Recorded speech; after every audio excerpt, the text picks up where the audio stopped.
Radio Pluriel, votre fenêtre sur le monde.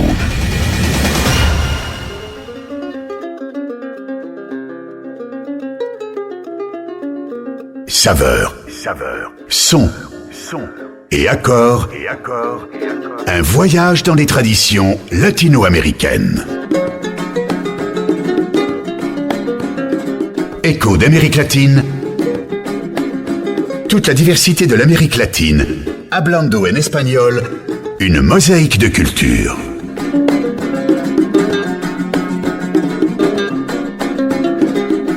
Écho d'Amérique latine. Écoutez les rythmes, les sons et les gens des pays latino-américains sur Radio Pluriel 91.5.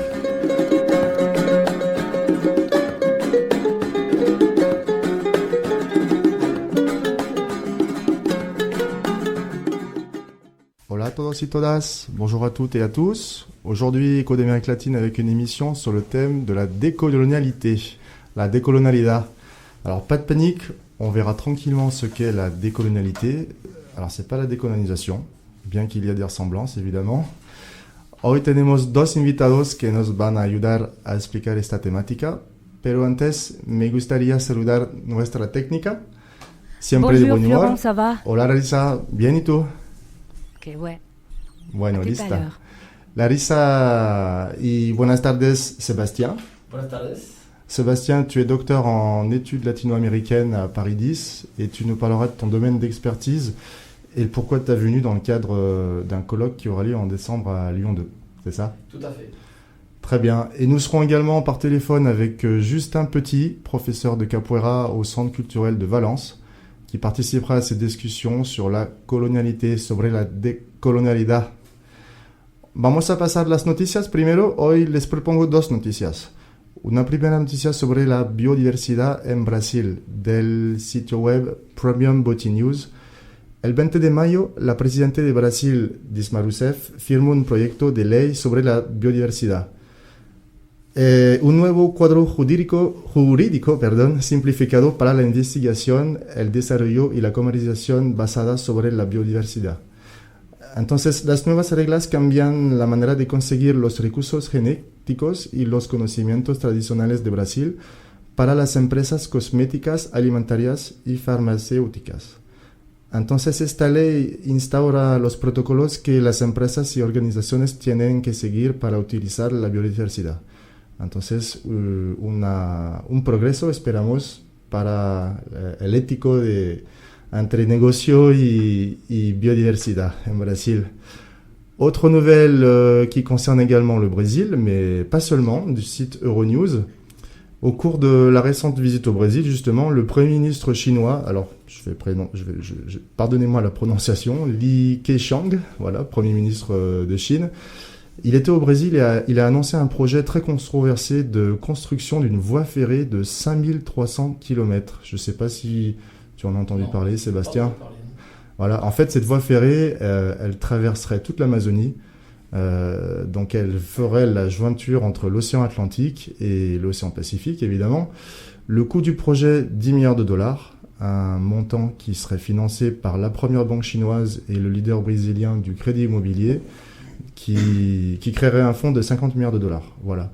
Donc, les deux pays vont mener, la Chine et le Brésil vont mener une étude de faisabilité sur cette ligne ferroviaire qui permettrait, entre autres, aux exportations brésiliennes d'éviter le canal de Panama. Donc, évidemment, ce projet présente des aspects positifs et négatifs, comme tous les grands projets pharaoniques. Aspect positif, donc on avait dit, ça éviterait le canal de Panama. Donc beaucoup d'économies en plus pour le gouvernement brésilien. Des millions de familles indigènes aussi qui vivent dans l'Amazonie et qui pourraient voir leurs marchandises peut-être mieux affrétées, leur production, dans les grandes villes et les grands ports, encore que ça dépend des conditions d'application du marché, toujours. Mais il y a aussi des aspects négatifs sur ce projet. D'abord, c'est une société chinoise qui serait propriétaire de la voie ferrée, qui traverserait donc le Brésil, le Pérou et je ne sais plus, mais peut-être jusqu'à l'Équateur. Enfin bon, en tout cas, c'est une société étrangère en Amérique du Sud. Quid de la décision et comment vont réagir les Brésiliens face à un géant qui aura du poids sur les décisions du transport des marchandises. Voilà. Alors de plus, ça entraînerait aussi des impacts écologiques, évidemment, des déforestations, puisqu'il ne s'agit pas non seulement de construire une voie ferrée, mais aussi des gares, des restaurants, des hôtels.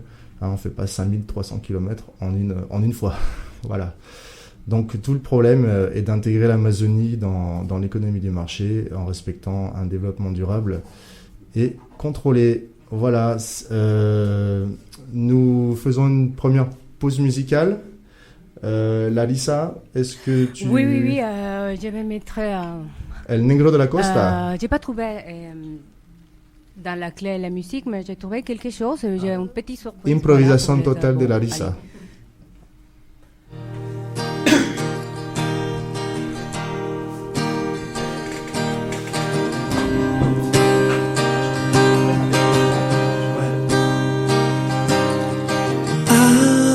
Allez. Aunque no te escuche, háblame. Mírame. Aunque no me veas, mírame. Porque yo te siento desde el universo hasta el final.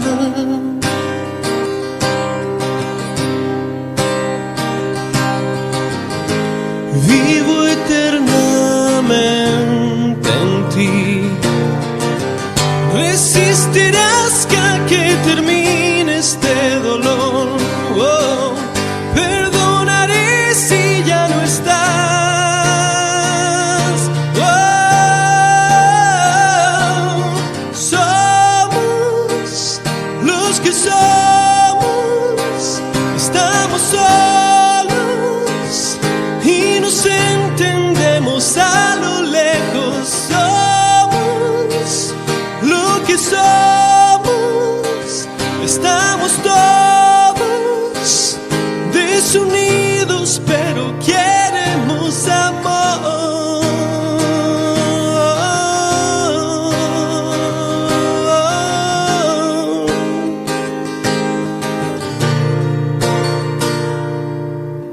Háblame.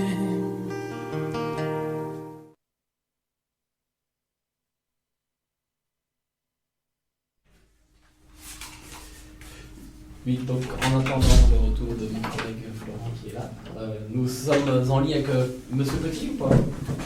Alors Monsieur Petit se fait désirer, il va arriver dans pas très longtemps.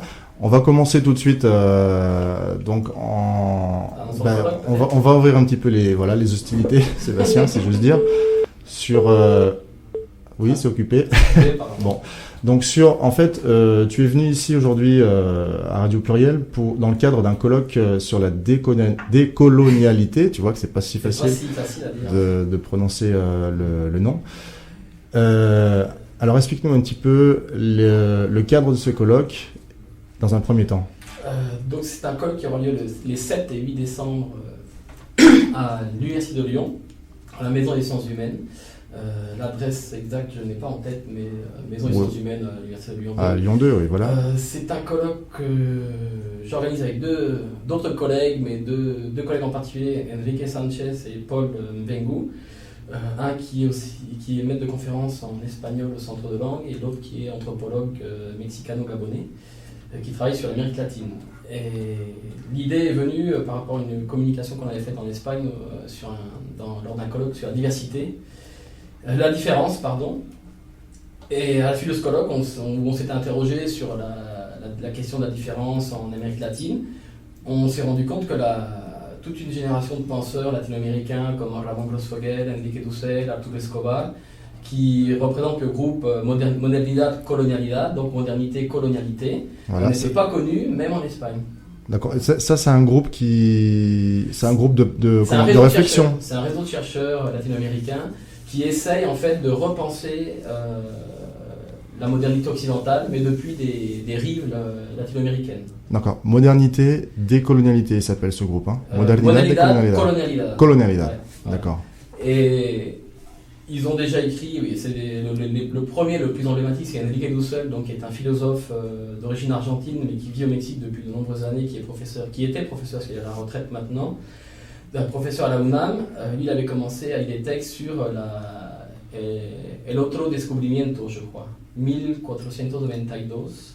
Donc, où il remettait en question cette fameuse rencontre de deux mondes, où il parlait plus de conquête, de colonialisme et autres. D'autres chercheurs et chercheuses lui ont emboîté le pas.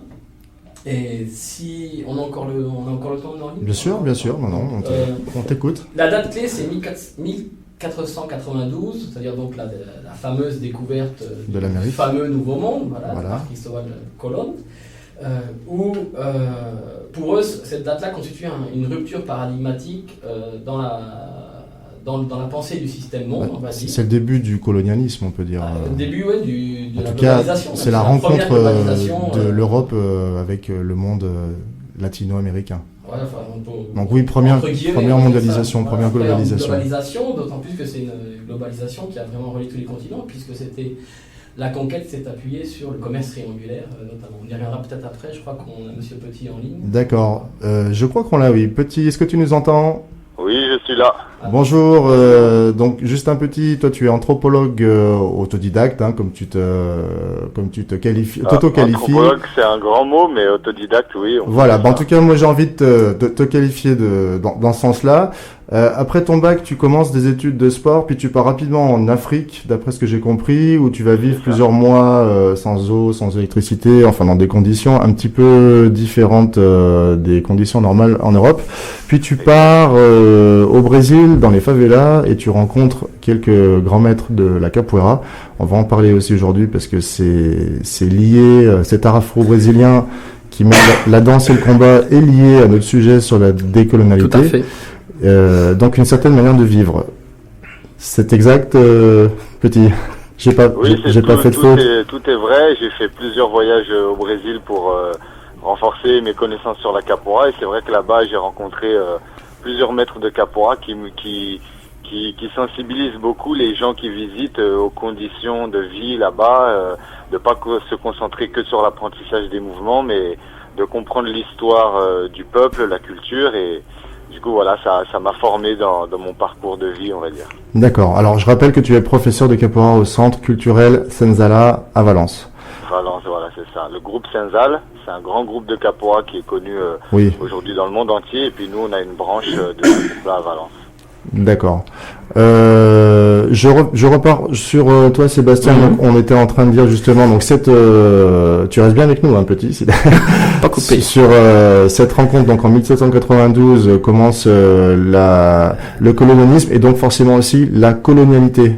La colonialité, avant de parler de décolonialité, on va peut-être aussi parler de colonialité. Parce que effectivement, ce qui caractérise ce groupe de chercheurs et chercheuses, c'est qu'ils partent du principe que cette rupture-là, en fait, a constitué une colonialité à la fois de l'être, du savoir et du pouvoir. Alors commençons par le pouvoir, qui est peut-être plus facile à comprendre entre guillemets.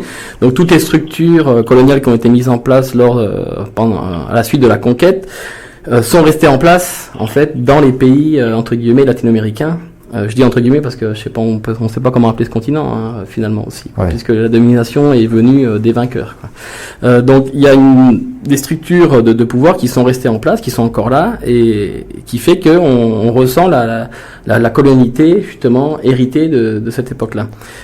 Par rapport au savoir, il suffit d'aller dans une librairie latino-américaine ou une université latino-américaine pour se rendre compte que les penseurs, entre guillemets, et les savoirs qui sont enseignés sont des savoirs occidentaux. Pour 95% du temps, ce sont des savoirs occidentaux. D'accord, donc scientifique, sciences humaines, sociologie, on trouve surtout dans les librairies, oui c'est vrai que je me rappelle moi aussi, quand j'étais dans les diverses librairies au Brésil, dans les grandes villes ou ailleurs, on retrouve nos Lévi-Strauss, voilà, les gens nos philosophes européens voilà. Ou américains. Et la dernière caractéristique, donc la colonialité de l'être, c'est plus insidieux puisque c'est la façon dont le colonialisme a comment on appelle ça, à contaminer la pensée de l'autre, c'est-à-dire comment on s'est infériorisé en sachant qu'on est afro-colombien, donc on s'est senti inférieur par rapport aux blancs occidental, pour employer des termes de couleur.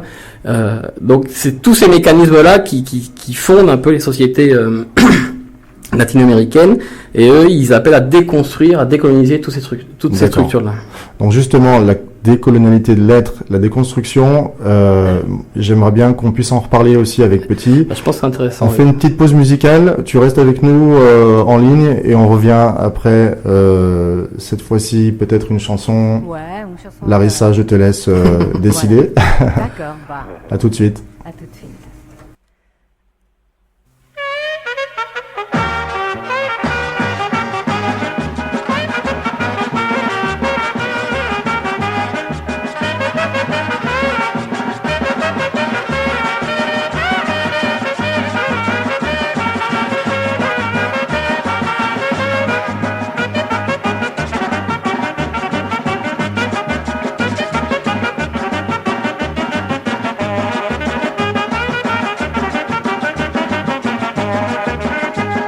Éntrale negra bonita, que te quiero ver bailar. Éntrale negra bonita, que te quiero ver bailar. Esta linda chilenita, que te vengo a dedicar. Pero cuida tu boquita, no te la vaya a besar. Ándale chiquita, que te quiero mamacita. Ándale preciosa, cállate color de rosa.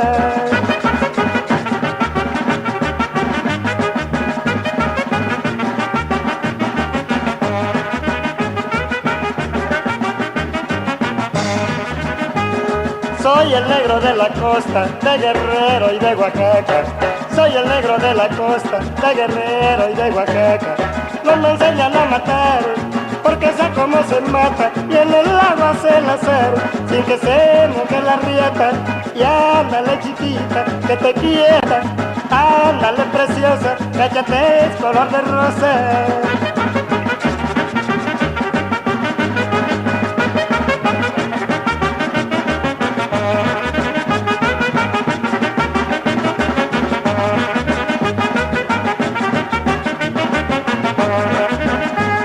Cierto que he hecho mis habladas, pero Sóstenes me llamo.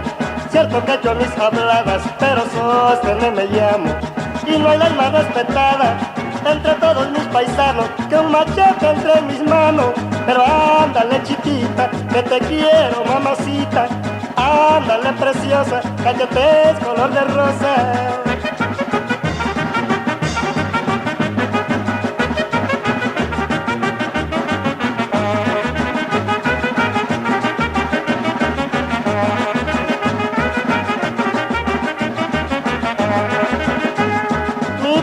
Gavilán y yo nací tico.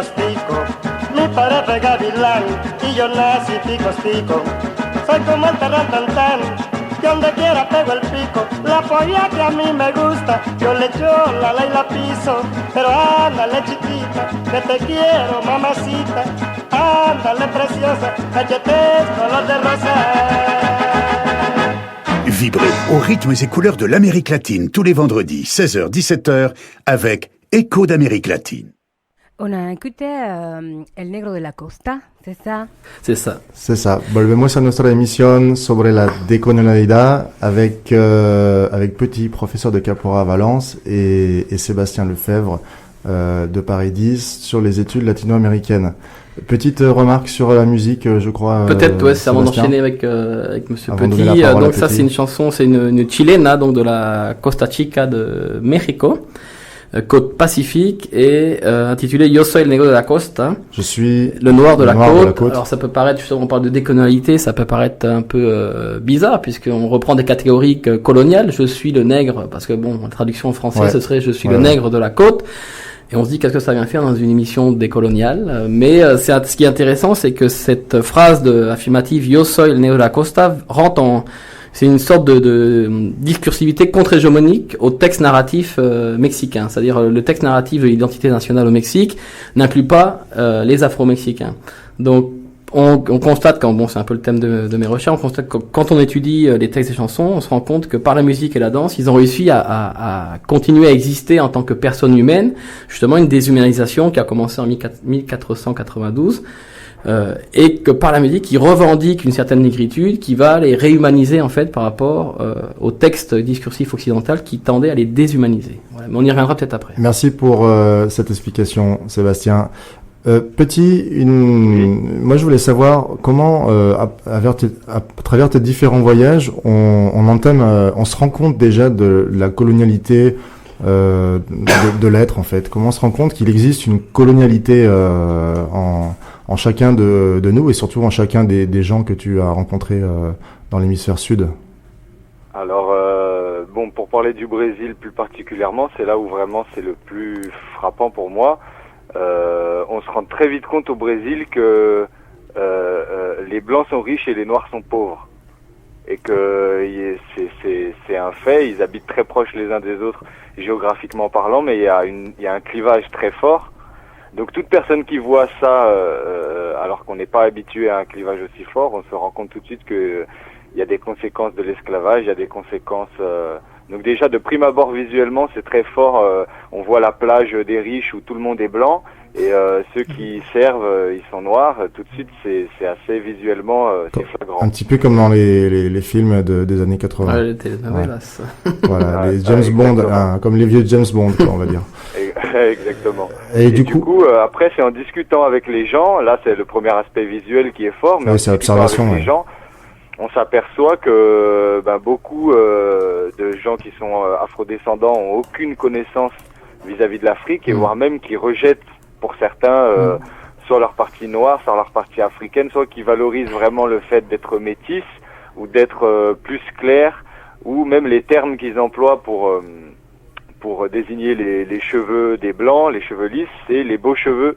Et les cheveux mauvais, en portugais, c'est les cheveux crépus. Donc il y a beaucoup de signes comme ça quand on discute avec les gens, de mots, d'expressions racistes au final au Brésil qui nous montrent cet état de fait, quoi, cette colonialité dans l'esprit des gens. D'accord, donc ça passe par des petits détails comme ça, comme tu disais avec les cheveux. T'as senti par exemple, je sais que dans la capoeira, le Brésil, on parle beaucoup de l'influence de l'Angola, évidemment, ou d'autres pays. Est-ce que tu as essayé de chercher un petit peu à en savoir un peu plus sur leurs origines, et est-ce que tu as vraiment à ce moment-là senti qu'ils voulaient pas trop en parler ou qu'ils ne connaissaient pas? Je sais pas justement.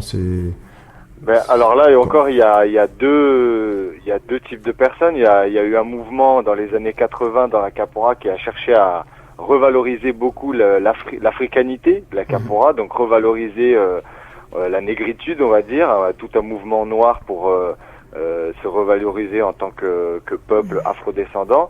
Et il y en a d'autres qui sont restés vraiment ignorants à ce sujet et qui ne veulent pas trop en parler plus que ça, parce que c'est vrai que c'est touché à des problèmes qui sont très profonds. Donc moi j'ai des discussions des fois avec des gens où j'en ai eu au Brésil où on voit qu'ils sont frileux sur ce sujet-là, parce que ce serait remettre en question toute la société brésilienne, tout ce qui va pas, toutes les favelas, ça touche à des choses très profondes. Donc moi j'ai cherché à remettre en connexion très fortement l'Afrique et la capoeira pour comprendre les origines. Je me suis aperçu qu'il y a énormément de mots qu'on emploie dans les chants, dans le nom des instruments, qui viennent directement d'Afrique. Donc on peut pas nier l'africanité, mais c'est pas forcément un sujet sur lequel tous les capoeiristes penchent, parce que c'est pas très vendeur parfois. On préfère juste montrer les mouvements et puis pour eux ça suffit. Mais peut-être une petite question plus qui me vient comme ça par rapport à ma propre expérience même. Je sais pas, j'en parlais de catégorie de couleurs, je sais pas si ça va choquer les gens qui nous écoutent, mais en tant que blanc occidental menant une recherche anthropologique pour le coup sur la côte pacifique mexicaine, on se rend compte que justement t'as parlé de l'aspect visuel. Et c'est bon pour donner une petite référence philosophique, Merleau-Ponty parlait de voyants visibles, quoi. C'est-à-dire qu'on est des voyants visibles. C'est-à-dire que quand quelqu'un va nous voir, il va voir justement, dans une société pas post-raciale, mais raciale plutôt, racialisée. On va voir un blanc, on va voir un noir, et ça a des conséquences. Toi, par rapport à le fait j'ai vu ta photo, donc je sais que tu es blanc. Est-ce que tu pourrais nous dire quelques mots sur ton expérience entre guillemets initiatique en tant que blanc occidental dans un monde qui est plutôt afro? Ce que je vous propose, c'est qu'on se fait une pause musicale, comme ça on laisse le suspense, et comme ça Petit nous répond juste après la pause. Larissa va nous mettre Victoria Santa Cruz qui chante Me gritaron negra.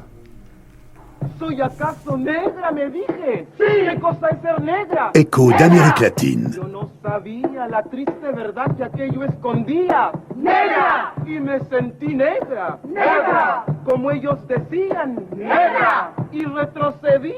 ¡Negra! Como ellos querían. ¡Negra! Yo odié mis cabellos y mis labios gruesos y miré apenada mi carne tostada y retrocedí. ¡Negra! Y retrocedí. ¡Negra! ¡Negra! ¡Negra! ¡Negra! ¡Negra! ¡Negra! ¡Negra! ¡Negra! ¡Negra! ¡Negra! ¡Negra! ¡Negra! ¡Negra! ¡Negra! ¡Negra! Y pasaba el tiempo y siempre amargada seguía llevando a mi espalda mi pesada carga. Y cómo pesaba.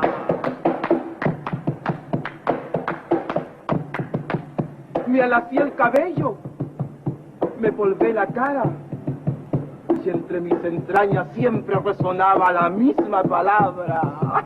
¡Negra! ¡Negra! ¡Negra! ¡Negra! ¡Negra! ¡Negra! ¡Negra! Hasta que un día que retrocedía y que iba a caer. ¡Negra! ¡Negra! ¡Negra! ¡Negra! ¡Negra! ¡Negra! ¡Negra! ¡Negra! ¡Negra! ¡Negra! ¡Negra! ¡Negra! ¡Negra! ¡Negra! ¡Negra! ¿Qué? ¿Y qué? ¡Negra! ¡Sí! ¡Negra soy! ¡Negra! ¡Negra soy! ¡Negra! ¡Sí! ¡Negra soy! ¡Negra! ¡Negra soy! Yo y en adelante no quiero laciar mi cabello. ¡No quiero! Y voy a reírme de aquellos que por evitar, según ellos, que por evitarnos algún sinsabor, llaman a los negros gente de color.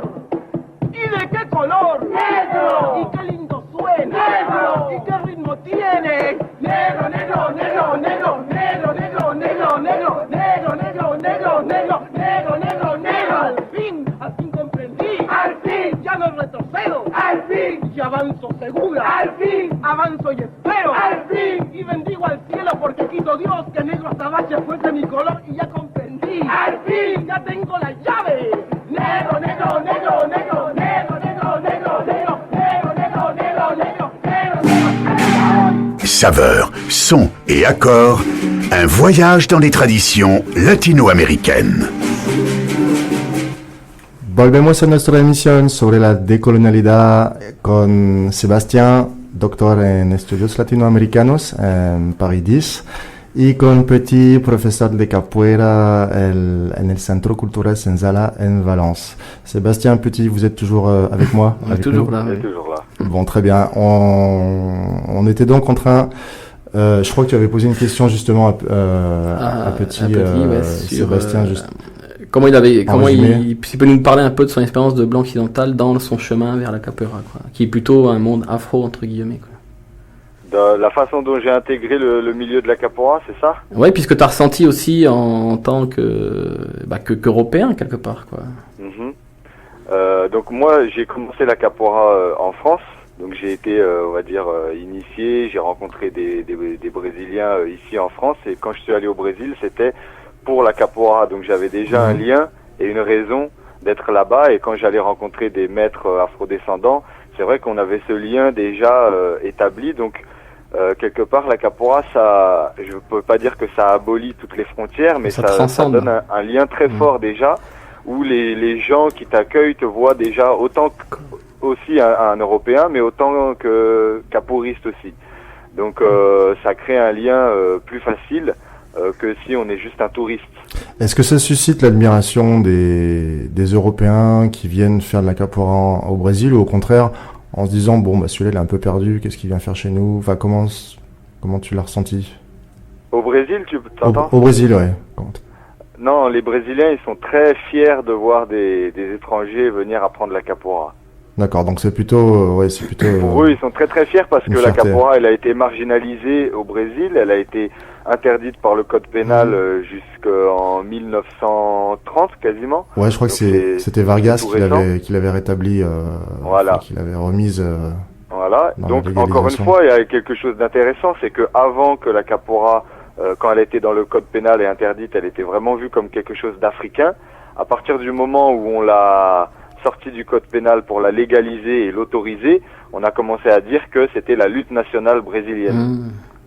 Donc aujourd'hui, moi, j'étudie aussi et j'essaie de faire prendre conscience aux gens que dire que la capoeira elle est brésilienne, c'est encore un relent de nationalisme et de colonialisme, et qu'il faut faire attention. On peut plus parler de culture afro-brésilienne ou même africaine. La capoeira, pour moi, elle est clairement africaine parce qu'elle a été créée par les Africains. Et c'est quelque chose que beaucoup de maîtres et beaucoup de professeurs revendiquent, mais qui est parfois mal compris encore aujourd'hui.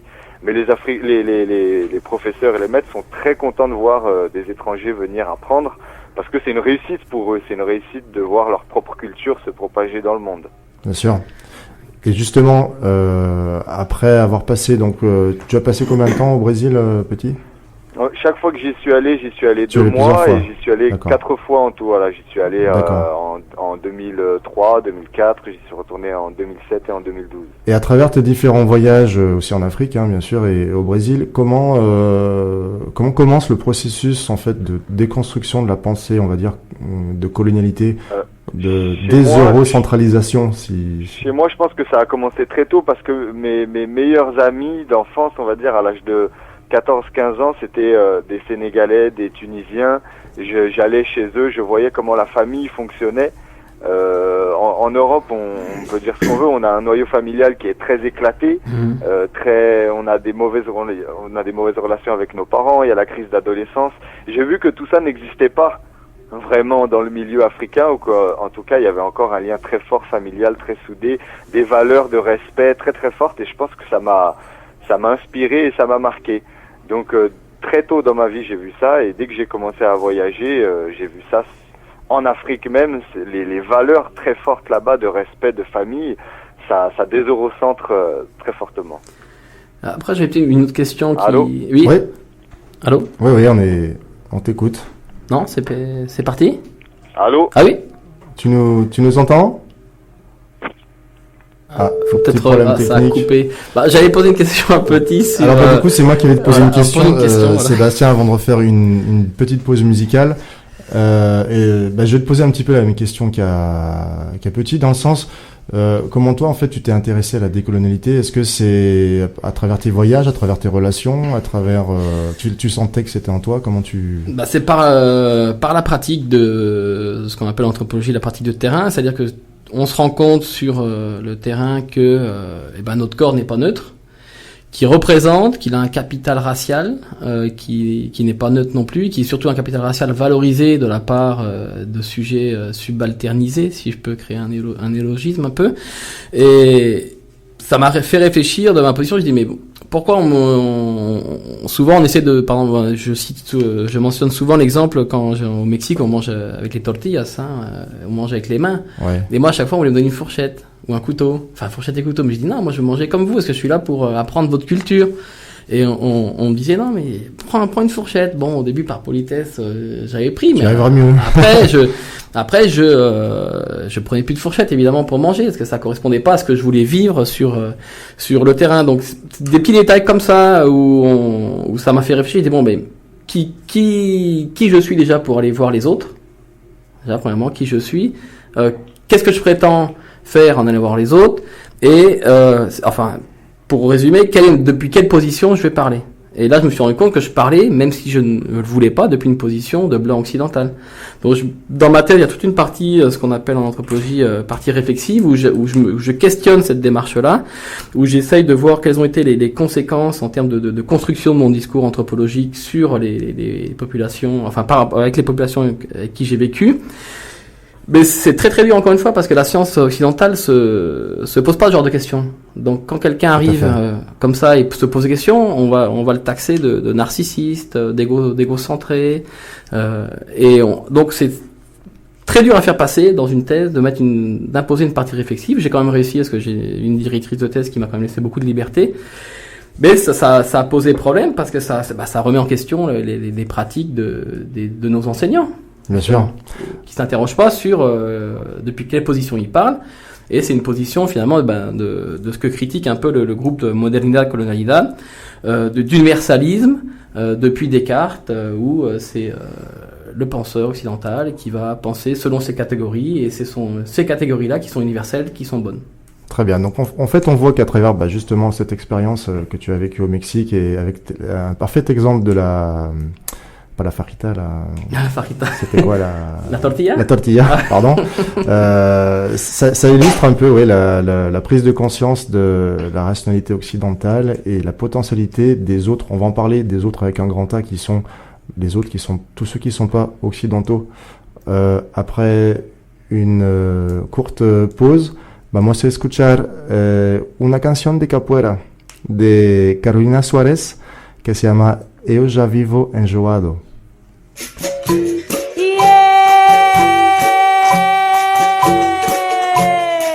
Écho d'Amérique latine.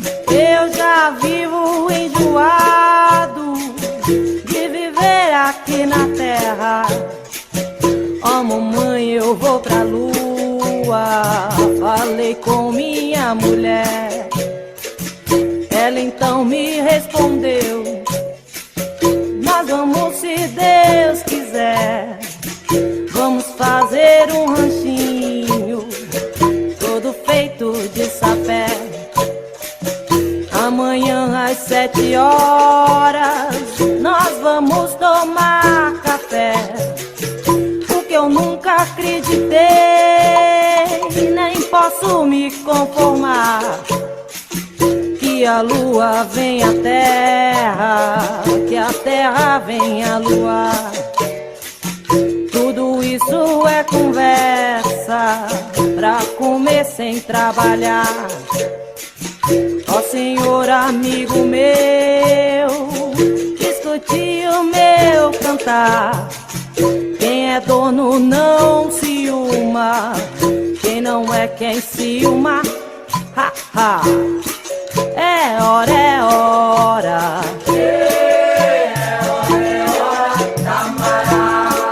Vamos embora, vamos embora, camarada. Pela barra fora, camarada. E viva meu Deus, viva meu Deus, camarada. E viva meu mestre, viva meu mestre, camarada. E é quem me ensinou, quem me ensinou, camarada. E dá volta ao mundo,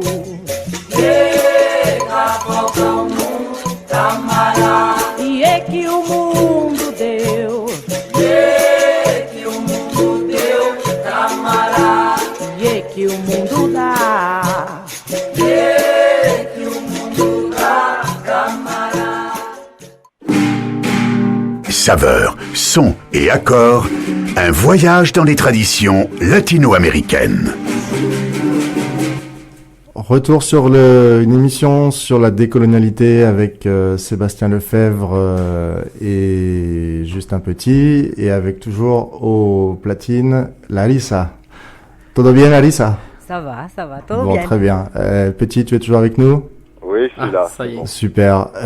Dis-moi, Petit, quand tu nous as parlé un petit peu qu'il y avait lors de tes différentes rencontres au Brésil, qu'il y avait une espèce de clivage en fait dans la capoeira entre ceux qui revendiquaient un petit peu ces origines africaines et ceux qui le faisaient pas forcément.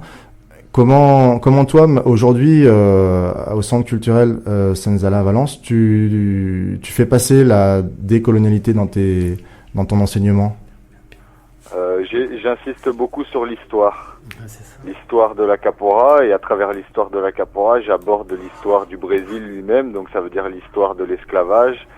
Et pour ça, j'ai déjà moi-même beaucoup étudié l'histoire, et c'est l'histoire qu'on nous enseigne pas à l'école. Donc ça veut dire s'informer, s'éduquer, lire d'autres points de vue sur l'histoire que celui qu'on nous fait passer à l'école, qui est très superficiel. Et j'essaie de sensibiliser mes élèves aux conditions que vivent les afrodescendants au Brésil, et à leur faire comprendre surtout que c'est pas le fruit du hasard, parce que ça paraît très logique, mais il y a beaucoup de gens qui vont au Brésil, ils voient les mêmes clivages que moi j'ai vus, et ils reviennent en France et ils se posent pas plus de questions, ça leur donne pas spécialement l'envie de s'engager, ils continuent leur même pratique la capoeira en se disant bah oui, c'est vrai, il y a des noirs, ils sont pauvres, ils vivent dans les favelas, il y a des enfants de 15 ans qui ont des mitraillettes pour garder le trafic de drogue à l'entrée de la favelas, mais ils se posent pas plus de questions sur le pourquoi du comment. Ils font un constat, voire des fois ils critiquent, mais sans aller chercher plus loin, parce que ils ont ce manque d'information, de recul vis-à-vis d'eux-mêmes, que dont parlait justement celui qui est avec nous, de se placer en tant que blanc. Sébastien. Alors justement, si tu me permets juste de relever deux choses que tu as dit, d'autres points de vue et colonialité du savoir. En fait, ce que tu essaies de faire, c'est en plein de ce qu'on essaie d'expliquer aujourd'hui dans l'émission, c'est-à-dire démonter cette colonialité du savoir, c'est-à-dire justement par d'autres enseignements, on va réussir à comment on appelle ça, pas à créer, mais à dire rediscuter ou rediscuter des paradigmes que nous enseignons revoir l'enseignement. Et l'autre point de vue, ça rejoint tout à fait aussi le groupe de chercheurs dont on parle, latino-américain, c'est-à-dire que face à une vision universalisante, ce qu'ils essaient de développer, c'est une vision pluriverselle, c'est-à-dire une vision qui prendrait en compte toutes les visions. Donc ça pour nous, c'est assez difficile en tant qu'Européen de concevoir qu'il y a d'autres visions qui peuvent être au même niveau que la nôtre, mais c'est dans ta démarche, il me semble que tu es tout à fait dans cette optique-là. Ouais. C'est de prendre le point de vue des maîtres de capoeira qui sont anciens, qui ont gardé un point de vue, on va dire, traditionnel, culturel, historique, et de ramener cette connaissance-là en traduisant, par exemple, en faisant des dossiers de traduction, d'interviews d'anciens maîtres, en leur donnant des données historiques qu'on nous explique pas toujours dans les cours de capoeira, et du coup ça donne des clés historiques pour comprendre pourquoi le Brésil il en est là aujourd'hui. Et je leur dis, le jour où vous allez voyager peut-être là-bas, vous allez avoir un regard complètement différent, vous allez savoir analyser le pourquoi du comment, et pas juste dire il y a des noirs pauvres dans les favelas et il y a des riches dans les buildings, parce que ça c'est une vision très très pauvre au final, et puis ça change pas le monde dans lequel on vit. C'est pas une vision qui apporte plus de justice et plus de compréhension. Est-ce que tu penses qu'aujourd'hui la réflexion sur la décolonialité, elle vient principalement d'Europe ou du Sud?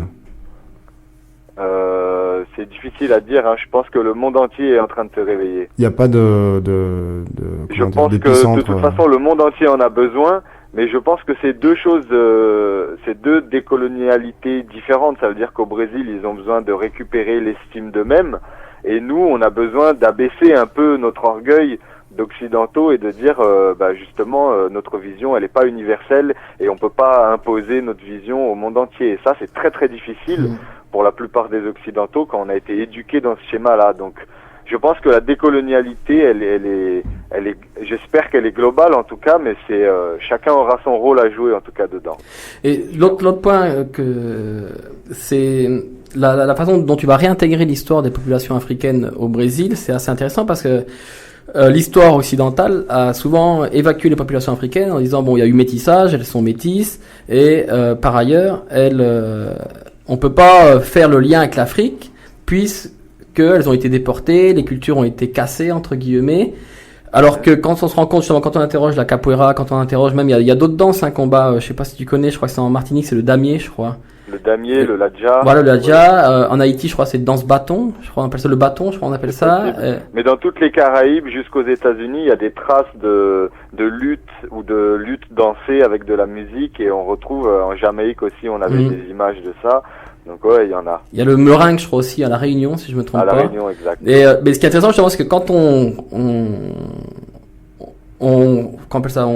prend en compte la trajectoire historique spécifique de ces populations-là, on se rend compte qu'elles avaient une histoire, effectivement, mais une histoire qu'on nous a cachée souvent, ou qu'on nous a, en tout cas, on l'a bien mis de côté.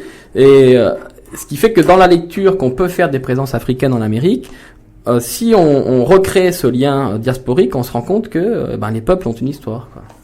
Une histoire, une culture, une contribution très forte. Ça veut dire qu'aujourd'hui on dit le Brésil est métissé, comme si il en avait toujours été ainsi et qu'il n'y avait jamais eu de rapport ratio, de rapport d'oppresseur à opprimé, et dire ça comme ça, dire bon, le Brésil comme ça c'est l'être métissé par excellence, ça gomme toutes les contributions spécifiques. Ça veut dire que la capora, c'est pas un produit du métissage. Le candomblé, c'est pas un produit du métissage ni du syncrétisme. Il y a des gens qui utilisent ce mot-là aussi. Le candomblé. Il y a des gens je te coupe juste petit. Le candomblé, donc c'est un peu comme les religions africaines. Voilà, une religion africaine. Ouais. Il y a des gens qui pensent que c'est syncrétique parce qu'ils utilisent superficiellement les images des saints catholiques, alors que c'est un déguisement pour ne pas être persécuté par le maître d'esclaves. Donc déjà décoloniser les mots, c'est déjà une première étape, et puis après prendre conscience de l'essence des choses. Quand on regarde l'essence de la capora, l'essence du candomblé, l'essence de la culture africaine, on retrouve des traces communs partout où les Africains ont été déportés.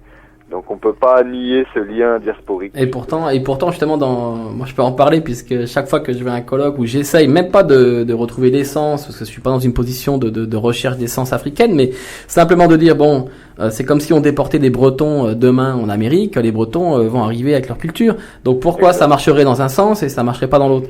Donc mais alors si tu allais à un colloque petit comme ça, tu te ferais traiter d'afrocentriste ou d'essentialiste, quoi. C'est-à-dire que tu dirais parce que c'est noir, ça vient d'Afrique, donc c'est africain.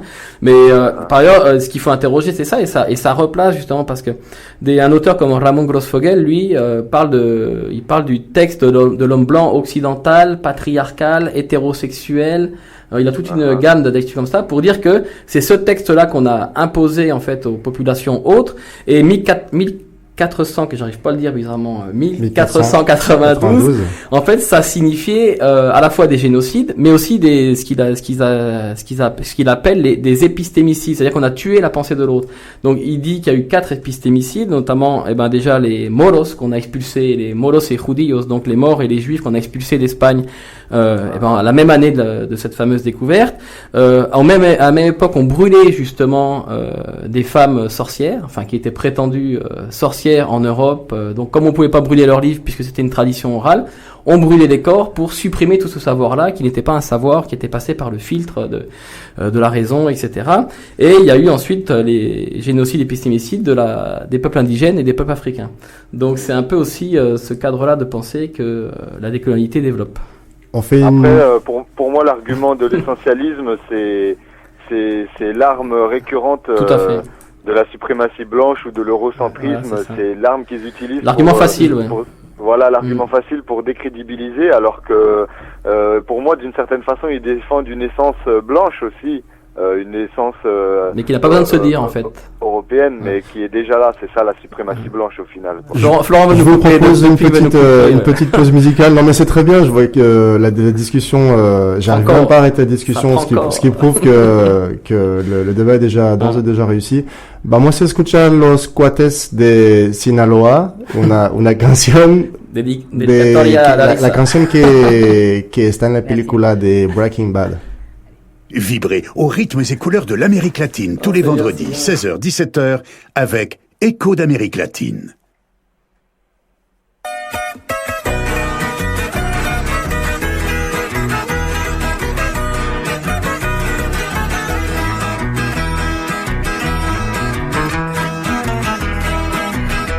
La ciudad se llama Duke, Nuevo México el estado.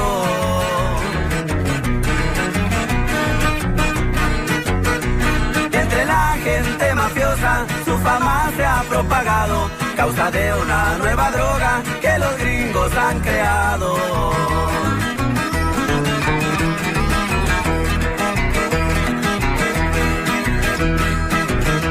Dicen que es color azul y que es pura calidad.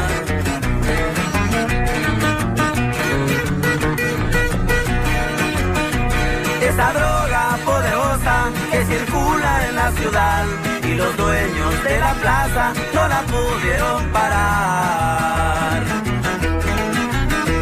Anda caliente el cartel, al respeto le faltaron.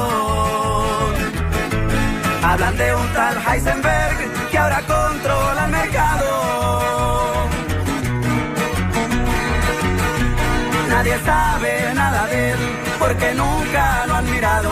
El cartel es de respeto y jamás ha perdonado. Ese compa ya está muerto, no más no le han avisado. Y así suenan los cuates de Sinaloa, mi compa. papá.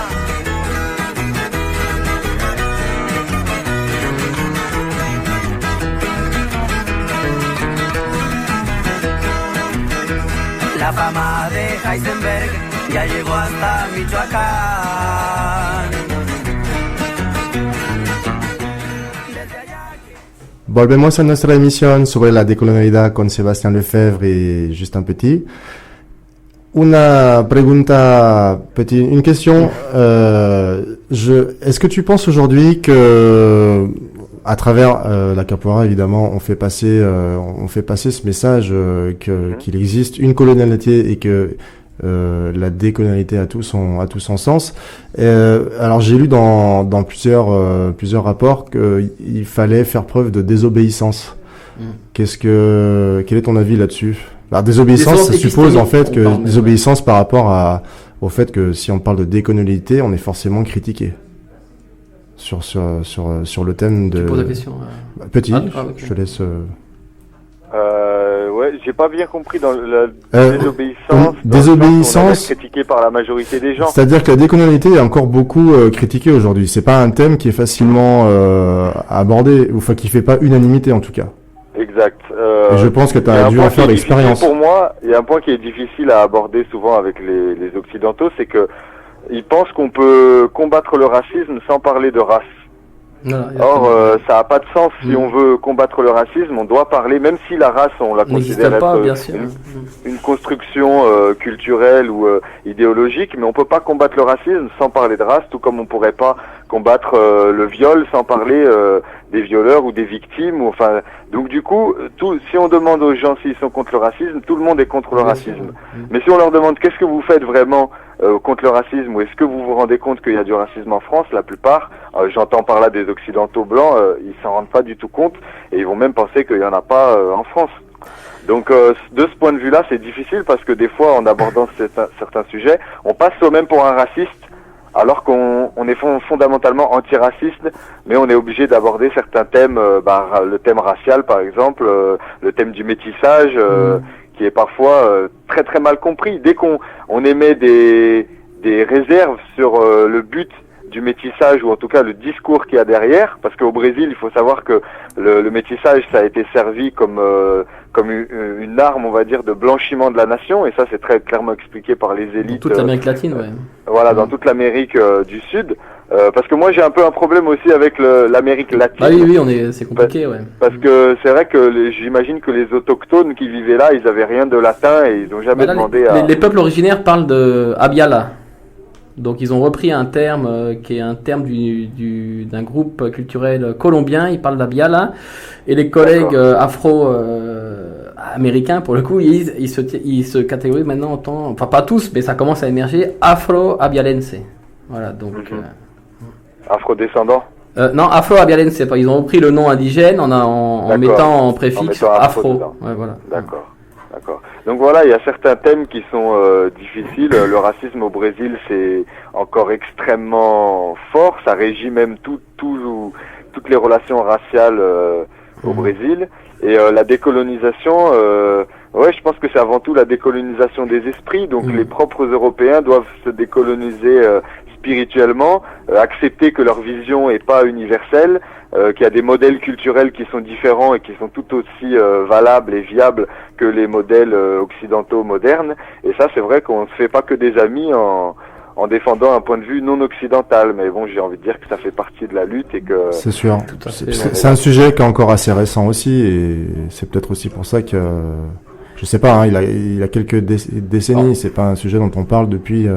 Là-dessus, la race, on en a toujours parlé, hein, je veux dire... Oui, mais sur la décolonialité plus... Décolonialité, non, c'est les premiers textes en tant que... Se rendre compte déjà qu'on n'est pas le centre du monde, c'est... Le premier texte, pour moi, un peu fondateur, c'est dont on parlait tout à l'heure, Peau noire, masque blanc de Frantz Fanon, quoi. C'est lui qui essaye de démonter toutes ces catégorisations raciales, et c'est vrai ce que dit Petit, c'est assez intéressant, parce que c'est ce que reprend aussi le groupe de chercheurs, le réseau de chercheurs, où la race est le fondement même de 1492, quoi. Donc tout ce qui est, le monde a été racialisé. À partir de là, ça a construit toute la société coloniale de l'époque, quoi.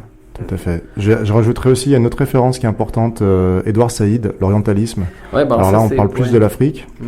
On n'est pas sur l'Amérique du Sud, mais et on est plus dans la post-colonie là. Donc voilà. bon, on fera peut-être une autre émission pour en reparler parce que ce sont deux trajectoires épistémologiques différentes. Quoi. Voilà, juste pour donner quelques références. Mais moi, je voulais inviter officiellement Petit au colloque. Je sais pas si Florian, je m'en souviens même pas. Florent, oui. t'en as parlé. On organise un colloque là à Lyon, à la Maison des Sciences Humaines, à l'Université de Lyon de Lumière, 7 et 8 décembre. D'accord. En présence, justement, il y aura Ramon Grossfogel, des représentants de ce réseau de chercheurs décoloniales. Ou décoloniaux, ça dépend si on mot pluriel ou pas. Et justement, qui participe à ce genre? Quel profil participants? On a lancé un appel qui est en ligne sur des réseaux comme Calenda et un autre réseau qui est, j'ai perdu, il y a Calenda, calenda.org, vous cherchez colloque d'études décoloniales, 7 et 8 décembre à Lyon. Et ce qui est intéressant, c'est qu'on a voulu que ce soit un espace vraiment décolonial pour le coup, c'est-à-dire que ce n'est pas un colloque uniquement de chercheurs scientifiques, entre guillemets, mais on a ouvert ça au monde associatif, aux personnes de la société civile qui peuvent nous rapporter des expériences décoloniales, comme c'est ton cas, justement. Donc, je t'enverrai l'appel et puis j'espère que tu seras parmi nous au mois de décembre à Lyon. Voilà. Il y a des chances. Hein. Et avant de terminer cette émission aussi, je sais tu fais ton propre colloque aussi, Petit, ce week-end, je crois, mais en fait, c'est tout simplement une roda de capoeira. Et là aussi, c'est un espace où on peut profiter de faire du sport, de la capoeira, mais aussi d'aborder ces questions et d'échanger. Il y a une roda qui est prévue ce week-end, je crois, à Valence. C'est le 7 juin. Ah, c'est le 7 juin, donc c'était la semaine prochaine. C'est notre événement de fin d'année. C'est un stage, donc il y a un professeur de capoeira qui vient donner des cours. Et moi, comme je pratique aussi la percussion mandingue, mandingue c'est toute la partie de Côte d'Ivoire, il y a mon professeur de djembé qui vient passer une initiation aux caporistes pour moi c'est l'occasion aussi de présenter des rythmiques vraiment pour le coup purement africaines aux élèves qui pratiquent la capoeira, de compléter un peu, de faire le lien entre les deux continents.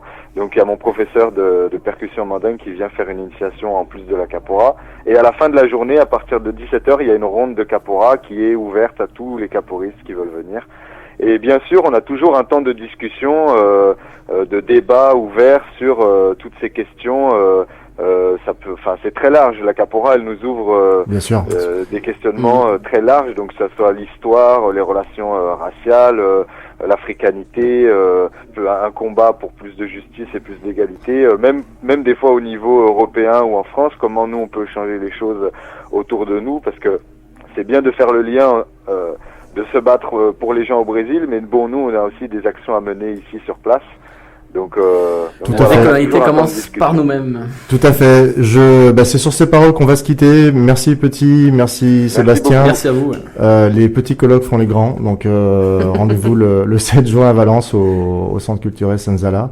Merci et j'espère à une prochaine à vous deux. On espère aussi. Merci beaucoup pour l'invitation. Je t'en prie. Una última parte sobre la agenda. El miércoles 3 de junio tenemos un teatro al Instituto Cervantes. Eso hace parte de la Semana de América Latina y de los Caribes, que ya empezó esta semana. Había muchas conferencias interesantes al Museo de los Confluents, por ejemplo. Y este teatro el miércoles está a las 6 y hay dos seancias, a las 6 a las 16 y a las 17. Y se llama Pedro y el Curupí, compañía Urs Polar. Entonces, al Instituto Cervantes. Es un espectáculo latinoamericano basado sobre una leyenda guaraní. Los guaraní es un pueblo entre Argentina, Bolivia, Brasil y Paraguay. Y está destinado para los niños para explorar el mundo fantástico y descubrir las leyendas de las otras culturas de América Latina. Gracias a ustedes.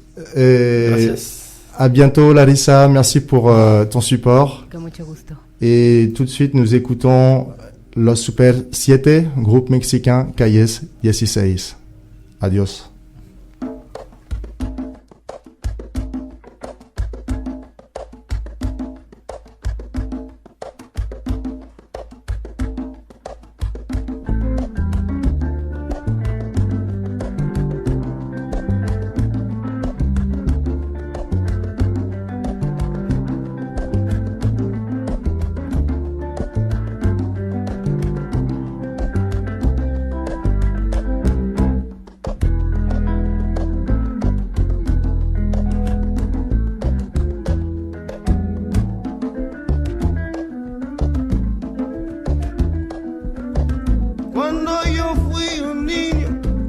zapatos en mis pies. Mi mamacita me decía, no corres en la 16. Cuando yo fui un niño, mis zapatos en mis pies. Mi mamacita me decía, no corras en la 16. Mi mamá me decía, mi papá me decía, no corres por la 16. En la madrugada, sirviendo mi leche de arroz, hasta ahora que estoy aquecido, todavía oigo su voz. Los pajarillos cantaban la canción de Susana cuando el sol se subía tempranito en la mañana. De l'Argentine au Mexique, en passant par l'Équateur ou le Nicaragua, tous les vendredis, les rythmes de la musique latine sont sur Écho d'Amérique latine. Radio Pluriel, votre fenêtre sur le monde.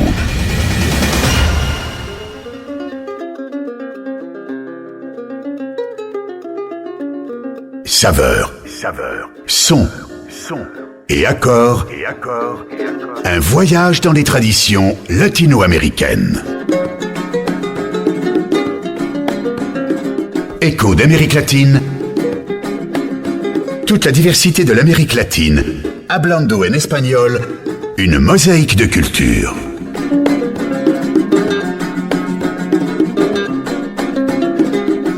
Écho d'Amérique latine, écoutez les rythmes.